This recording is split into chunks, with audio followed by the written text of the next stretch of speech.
അപ്പോൾ നമ്മൾ കഴിഞ്ഞ ക്ലാസ്സിൽ മണ്ണിനെ പറ്റി പറഞ്ഞു. അപ്പോൾ നമ്മുടെ ക്ലാസ്സിൽ എല്ലാം പറയുമ്പം ഒത്തിരി ഡീറ്റെയിൽ പറയാൻ നമുക്ക് സമയം കിട്ടത്തില്ലല്ലോ. അപ്പം മണ്ണിനെ പറ്റി പറഞ്ഞിട്ടുണ്ട്. ഇത് കഴിഞ്ഞാൽ നമുക്ക് വേണ്ടത് വെള്ളമാണ്. വെള്ളം എന്ന് പറഞ്ഞാൽ നമ്മുടെ ഇടുക്കിയിൽ നമുക്ക് അരുവികളിൽ നിന്ന് അല്ലെങ്കിൽ ഒഴുക്ക് വെള്ളം കിട്ടാറുണ്ട്. പിന്നെ കിണറുകളുണ്ട്, പടുതാക്കുളങ്ങൾ ഉണ്ടാക്കാറുണ്ട്, പിന്നെ കുഴക്കിണറുകളുണ്ട്. വെള്ളത്തിനെ പറ്റി പറയുമ്പോഴത്തേക്ക് നമുക്ക് ഏലം കൃഷി ചെയ്യാൻ മറ്റെല്ലാ കാര്യങ്ങളും ശരിയായി കഴിഞ്ഞാൽ വെള്ളം വേണം. വെള്ളത്തിൻ്റെ pH എന്ന് പറഞ്ഞു കഴിഞ്ഞാൽ pHനെ പറ്റി നമുക്ക് പറയാം. pH എന്ന് പറഞ്ഞു കഴിഞ്ഞാൽ 7 ആയിരിക്കും, ന്യൂട്രലാണ് വെള്ളം കണക്ക് കൂട്ടുന്നത്. അപ്പോൾ അത് ക്ലിയറായിട്ട് വരണം. പിന്നെ അതിൽ നമുക്ക് ആവശ്യമില്ലാത്ത ദോഷമുണ്ടാക്കുന്ന മൂലകങ്ങളുണ്ട്, അതൊന്നും ഉണ്ടാവരുത്. അപ്പോൾ നമുക്ക് മണ്ണ് വെള്ളം പറഞ്ഞു. വെള്ളവും നമുക്ക് നന്നായിട്ട് വന്നു കഴിഞ്ഞാൽ നമ്മുടെ കൃഷി നന്നായിട്ട് കൊണ്ടുപോകാം. അതിന് നമുക്ക് വേണ്ടെന്ന് പറഞ്ഞു കഴിഞ്ഞാൽ ഈ സമയത്ത്, അതായത് മാർച്ച് അല്ലെ ഏപ്രിൽ മാസം അല്ലെ ഫെബ്രുവരി മുതലൊക്കെ ചെയ്യാവുന്നതാണ്. നമ്മൾ അത്യാവശ്യം ചെയ്യേണ്ടത് മണ്ണ് ടെസ്റ്റ് ചെയ്യണം, സോയിൽ ടെസ്റ്റ് ചെയ്ത് വെള്ളത്തിന് ടെസ്റ്റ് ചെയ്യണം. പിന്നെ നമ്മൾ ഈ ചെയ്യുന്ന കാര്യങ്ങളെല്ലാം ഈ കൊടുക്കുന്ന ചെടിയുടെ ഇലയിലുണ്ടെന്ന് അറിയണം. അപ്പോൾ ലീഫിൻ്റെയും ടെസ്റ്റ് ചെയ്യേണ്ട ആവശ്യമുണ്ട്. അതിനുള്ള സംവിധാനങ്ങളൊക്കെ നമ്മൾ ഡിപ്പാർട്ട്മെൻറ്റിനോട് ബന്ധപ്പെട്ട ചെയ്തു തരും. ഇപ്പം മണ്ണ്, വെള്ളം, ഈ ഇലയൊക്കെ ചെയ്യണമെങ്കിൽ ഇപ്പോൾ നമുക്ക് മയിലാടുംപാറ ICRL ഉണ്ട്, അല്ലെങ്കിൽ ICAR ഉണ്ട്, പാമ്പാടുംപാറ KVK കൃഷി വിജ്ഞാന കേന്ദ്രം, ഇവിടെല്ലാം നമുക്കുണ്ട്. അവിടെ ഒന്നുകിൽ ഫീസ് ഇല്ലാതോ അല്ലെങ്കിൽ ചെറിയൊരു ഫീസ് ഈടാക്കി അവർ ചെയ്തു തരും. പിന്നെ നമ്മൾ ചെയ്യേണ്ടതെന്ന് പറഞ്ഞാൽ ഇന്ന് കൊണ്ട് കൊടുത്തു കഴിഞ്ഞാൽ നാളെ കിട്ടണമെന്ന് പറഞ്ഞാൽ വലിയ ബുദ്ധിമുട്ടായിരിക്കും. അതുകൊണ്ട് ഇപ്പം വർക്ക് ലോഡ് കൂടുതൽ വരും. അവിടെ തന്നെ അന്വേഷിക്കുക വെള്ളത്തിൻ്റെയും ഇലയുടെയൊക്കെ നമ്മൾ എങ്ങനെയാണ് ചെയ്യുന്നതെന്ന്. അല്ലെങ്കിൽ നമ്മളൊരു ഗ്രൂപ്പ് ഉണ്ടാക്കിയാൽ അവർ സഹായിക്കുന്നതാണ്. ഓക്കെ, അപ്പോൾ സാറേ നമുക്കിനി ടോപ്പിക്കിലേക്ക് കിടക്കാം. ആക്ച്വലി pH എന്ന് പറഞ്ഞാൽ എന്താണ് ഉദ്ദേശിക്കുന്നത്? pH എന്ന് പറഞ്ഞു കഴിഞ്ഞാൽ നമ്മൾ പൊട്ടൻസി ഓഫ് ഹൈഡ്രജൻ, നമുക്ക് എളുപ്പത്തിൽ പറയാം പവർ ഓഫ് ഹൈഡ്രജൻ അയോൺ എന്ന് പറയാം. പവർ എന്ന് വെച്ചാൽ ആ ഹൈഡ്രജൻ അയണിൻ്റെ പവറിനെയാണ് ഈ pH സൂചിപ്പിക്കുന്നത്. അല്ലെങ്കിൽ നമുക്ക് കോൺസെൻട്രേഷൻ എന്ന് പറയാം. ഹൈഡ്രജൻ എന്തുമാത്രം അടങ്ങിയിരിക്കുന്നത് അതനുസരിച്ചിട്ടാണ് ഈ pH പറയുന്നത്. pH എന്ന് പറഞ്ഞാൽ നമ്മൾ കണക്ക് കൂട്ടുന്ന ഒരു ടേബിൾ ഉണ്ടാക്കിയിട്ടുണ്ട്. അത് 0 മുതൽ 14 വരെയാണ്. അതിൽ 7 താഴോട്ട്, 7 എന്ന് വെച്ചാൽ ന്യൂട്രലാണ്, വെള്ളത്തിൻ്റെ pH ആണ് അത് കണക്ക് കൂട്ടുന്നത്. 7 താഴോട്ട് വരുന്നതെല്ലാം അസിഡിക്കും, 7 മുകളിലോട്ട് പോകുന്നത് ആൽക്കലൈനുമാണ്. അപ്പോൾ നമുക്ക് ഓരോ കൃഷിക്കും ചില വ്യത്യാസങ്ങളൊക്കെ ഉണ്ടാവും. മെയിനായിട്ട് നമ്മുടെ ഏലത്തിനെ പറ്റി പറയുമ്പോൾ ഏലത്തിൻ്റെ pH വേണ്ടത് 6നും 6.5 ഇടയിലാണ്. അത് നമ്മൾ മെയിൻറ്റെയിൻ ചെയ്യണം. അപ്പോൾ നമ്മൾ ശ്രദ്ധിക്കേണ്ട നമ്മുടെ മണ്ണിൻ്റെ pH അറിയണം, കൊടുക്കുന്ന വെള്ളത്തിൻ്റെ pH അറിയണം.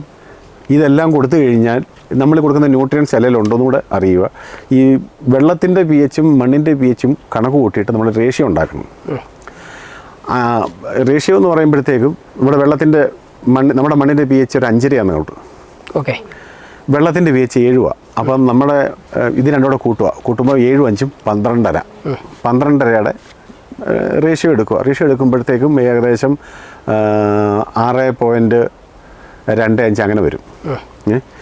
അങ്ങനെ നമ്മൾ കണക്ക് കൂട്ടുക. അതിന് നമ്മൾ ആദ്യം വേണ്ട ടെസ്റ്റ് ചെയ്യുക.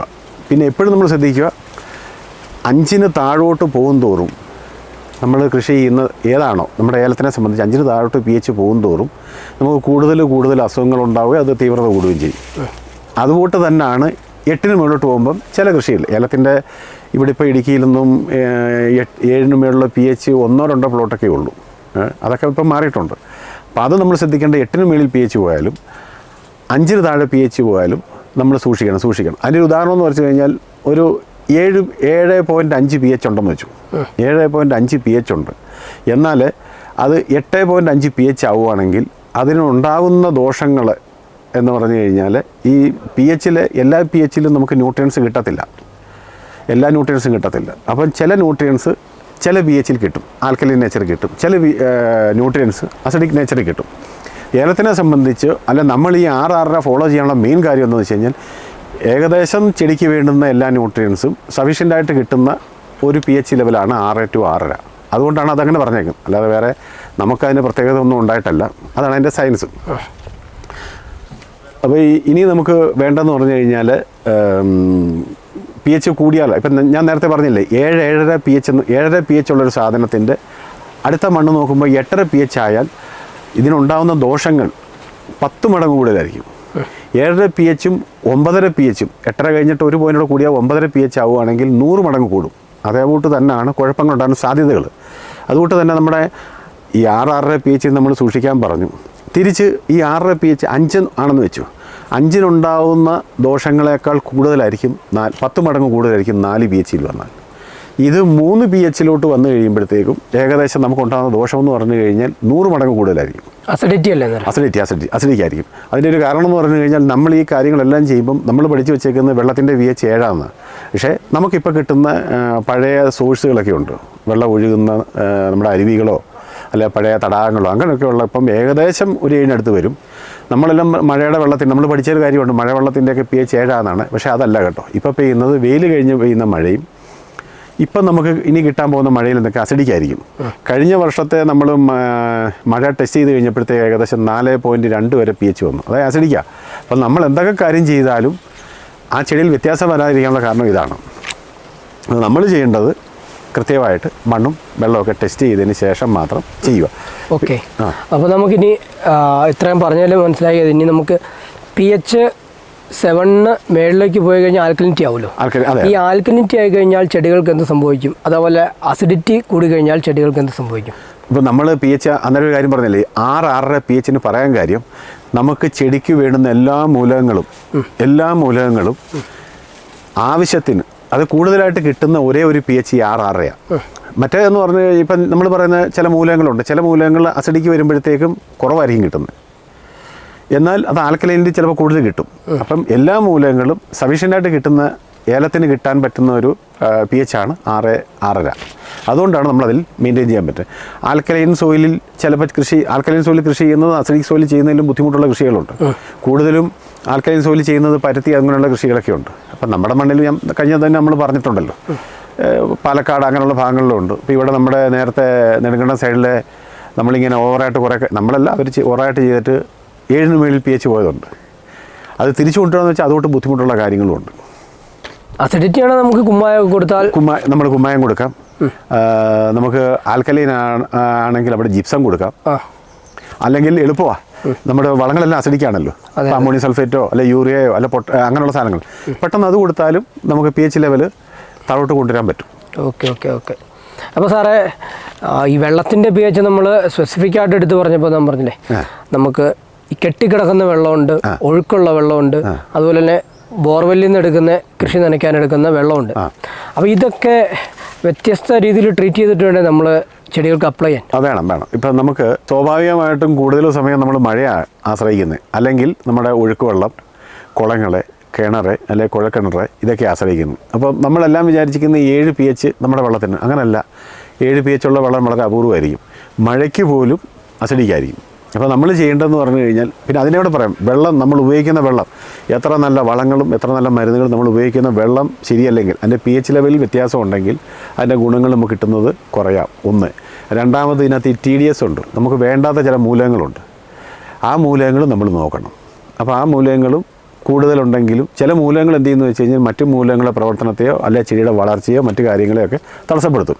അപ്പോൾ നമുക്ക് ചെയ്യാൻ പറ്റുന്നത്, കൃഷിക്കാർക്ക് ഇതെല്ലാം കഴിഞ്ഞിട്ട് വലിയ കാര്യങ്ങളൊന്നും ചെയ്യാൻ പറ്റത്തില്ല. വെള്ളം ഒന്ന് പരിശോധിക്കുക. അസിഡിക്കാണെങ്കിൽ കുമ്മായം പോലുള്ള സാധനങ്ങൾ കിഴി കെട്ടിയിട്ട് കഴിഞ്ഞാൽ നല്ലതായിരിക്കും. ഈ വെള്ളത്തിൻ്റെ pH നമ്മൾ എവിടെ ടെസ്റ്റ് ചെയ്യാൻ പറ്റും? വെള്ളത്തിൻ്റെ pH നമ്മൾ ഈ പറഞ്ഞ ഡിപ്പാർട്ട്മെൻറ്റുകൾ ബന്ധപ്പെട്ടാൽ അവർ ചെയ്തു തരും, ഇല്ലെങ്കിൽ അതിനുള്ള സംവിധാനങ്ങൾ ചെയ്തു തരും. ഓക്കെ. മുമ്പൊക്കെ എന്ന് പറഞ്ഞാൽ നമ്മുടെ ഈ യൂണിറ്റുകൾ ഉണ്ടാക്കുമായിരുന്നു. ഓരോ യൂണിറ്റുകൾ ഓരോരുത്തരെയും കണ്ടുപിടിച്ച് ചെയ്യാൻ ഡിപ്പാർട്ട്മെൻറ്റ് ബുദ്ധിമുട്ട് വരും. അപ്പം ഒരു നമ്മുടെ സംഘം പോലെ അല്ലെങ്കിൽ സംഘടന പോലെ ഉണ്ടാക്കിക്കോട്ട് അവരെ കളക്ട് ചെയ്ത് ചെയ്യുന്നുണ്ടായിരുന്നു. നമ്മളിത് മാത്രം പോരാ കേട്ടോ, പറ്റുവാണെങ്കിൽ ഇലയും കൂടെ പരിശോധിച്ചാൽ നല്ലതായിരിക്കും. പിന്നെ വെള്ളത്തിൻ്റെ നമ്മളിപ്പോൾ പറഞ്ഞില്ലേ, വെള്ളത്തിൻ്റെ അസിഡിക്കാണെന്നുണ്ടെങ്കിൽ അത് ന്യൂട്രലാക്കാനായിട്ട് കുമ്മായവും കാര്യങ്ങൾ ഡോളോമേറ്റൊക്കെ ഇടുമ്പോഴത്തേക്കും താമസം വരും, നമുക്ക് അറിയാനും പറ്റത്തില്ല. കുമ്മായം കിഴി കെട്ടിയിടുന്നതായിരിക്കും നല്ലത്. അതല്ലെങ്കിൽ പിന്നെ ഇതുകൂടാതെ മൂലകങ്ങളുണ്ട്. നമ്മുടെ വീട്ടിലൊക്കെ നമ്മൾ നോക്കുക, വാഷ് ബേസിന് ഈ ക്ലോസറ്റൊക്കെ നോക്കുകയാണെങ്കിൽ ഒരു മഞ്ഞ കളറിലെ അല്ലെങ്കിൽ ഒരു പിങ്ക് ഒരു കളർ വ്യത്യാസം വരും. അതിന് മെയിൻ കാരണം എന്തൊക്കെയോ മൂലകങ്ങളുണ്ട്. മെയിനായിട്ട് അയൺ എന്ന് പറഞ്ഞു കഴിഞ്ഞാൽ പലതിൻ്റെയും വളർച്ച ആവശ്യമുള്ളതാണ്, കൂടുതലൊക്കെ തടസ്സപ്പെടുത്തും. അപ്പോൾ വെള്ളത്തിൻ്റെ കുഴൽക്കിണറ്റിലൊക്കെ വെള്ളത്തിൽ അയണിൻ്റെ കണ്ടൻറ്റ് കൂടുതലായിരിക്കും. അപ്പോൾ നമുക്കവിടെ ചെയ്യാൻ പറ്റുന്നത് വലിയ പണികളൊന്നും പറ്റത്തില്ല. ചെയ്യാവുന്നത് നമ്മൾ എവിടെയെങ്കിലും സ്റ്റോർ ചെയ്യുമ്പോഴോ അല്ലെ മരുന്നടിക്കുമ്പോഴോ ഈ സിലിക്ക പോലുള്ള സാധനങ്ങൾ ചേർത്ത് കഴിഞ്ഞാൽ ഒരു പരിധി വരെയൊക്കെ ഈ അയണിനെയൊക്കെ നമുക്ക് ന്യൂട്രലാക്കാൻ പറ്റും. അങ്ങനെയാണെങ്കിൽ നമുക്ക് ഒരുപാട് അതിൻ്റെ ക്വാളിറ്റി ഉറപ്പാക്കാൻ പറ്റും. അതുപോലെ തന്നെ നമ്മളെ ഈ കണ്ടങ്ങളിലെ മറ്റേ നെൽപ്പാടങ്ങളിലൊക്കെ നികത്തിയിട്ട് കൃഷി ചെയ്തവരുണ്ട്.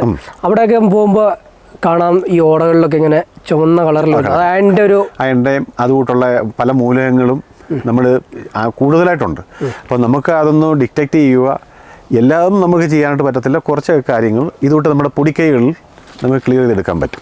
അങ്ങനെ വരുന്ന കേസുകൾ നമ്മൾ എന്താ ചെയ്യുക? നമ്മളിപ്പോൾ ഞാൻ പറഞ്ഞില്ലേ, ഇപ്പോൾ ഏറ്റവും നല്ലതെന്ന് വെച്ചാൽ എളുപ്പമുള്ളതും അവൈലബിൾ ആണ് ഈ സിലിക്ക ഉണ്ടല്ലോ. ഇപ്പോൾ പൊട്ടാസ്യം സിലിക്കേറ്റ്, അങ്ങനെയുള്ള പൊട്ടാസ്യം സിലിക്കേറ്റ് ഉണ്ട്, സോഡിയം സിലിക്കേറ്റ് ഉണ്ട്. സോഡിയം സിലിക്കേറ്റ് ഒന്നും നമുക്കിതല്ല, തെങ്ങിനും അങ്ങനെയൊക്കെ ചെയ്യുന്നത്. പൊട്ടാസ്യം സിലിക്കേറ്റോ മഗ്നീഷ്യം സിലിക്കേറ്റോ അല്ലെങ്കിൽ ഹ്യൂമസ് സിലിക്ക, ഇതെല്ലാം വരുന്നുണ്ട്. ഇത് ഏത് വേണമെങ്കിലും നമുക്ക് ഉപയോഗിച്ച് കഴിഞ്ഞാൽ ഒരു പരിധി വരെ ഈ വേണ്ടാത്ത കുറേ മൂലകങ്ങളുണ്ട്, അതിനെ സപ്രസ് ചെയ്യാനും അതിൻ്റെ ബുദ്ധിമുട്ടുകൾ ഒഴിവാക്കാനും പറ്റും. അങ്ങനെ കുറച്ച് ഗുണങ്ങളുണ്ടല്ലോ സിലിക്ക ആഡ് ചെയ്യുന്നുണ്ട്. സിലിക്ക ആഡ് ചെയ്യുന്നുണ്ട് ഗുണമുണ്ട്. അപ്പം നമുക്കിപ്പം സിലിക്കയുടെ ഗുണങ്ങൾ നമുക്ക് പുറകോട്ട് വരുമ്പോൾ നമുക്ക് കൂടുതലായിട്ട് പറയാം, കുറേയേറെ ഉണ്ട്. അപ്പോൾ സാറേ, നമ്മൾ ബേസിക്കായിട്ടുള്ള ഒരു pH പറ്റിയുള്ള ക്ലാസ്സുകൾ എടുത്തു കഴിഞ്ഞു. പൂർണ്ണമാക്കിയില്ലെങ്കിലും ഒരു ചുരുങ്ങിയ സമയം കൊണ്ട് അത്യാവശ്യപ്പെട്ട പോയിന്റുകൾ പറഞ്ഞു തന്നു അല്ലേ? നമ്മളിപ്പോൾ ചെയ്യുന്നത് നമ്മൾ അത്യാവശ്യം വേണ്ട കാര്യങ്ങൾ, എല്ലാ കൃഷിക്കാരുടെ സൗകര്യം വെച്ച് വേണ്ട കാര്യങ്ങളാണ് പറഞ്ഞത്. ഇനിയും എന്തെങ്കിലും കൂടുതൽ സംശയങ്ങളുണ്ടെങ്കിൽ ഒന്നുകിൽ വിളിക്കുക, അപ്പോൾ സൗകര്യപ്രദമായ സമയത്ത് മറുപടി തരാം. അതല്ലെങ്കിൽ നമുക്ക് ചെയ്യേണ്ടതെന്ന് പറഞ്ഞു കഴിഞ്ഞാൽ കമൻറ്റ് ബോക്സിൽ കമൻറ്റ് ഇടുക. അടുത്ത വീഡിയോയിൽ നമുക്ക് അതിൻ്റെ മറുപടി പറ്റി നമുക്കൊരു ചർച്ചയാക്കാം അല്ലേ? ഓക്കെ, ഒരുപാട് നന്ദി സാറേ നമ്മുടെ ഈ ഒരു എപ്പിസോഡ് സാർ ചെയ്ത് തന്നതിൽ.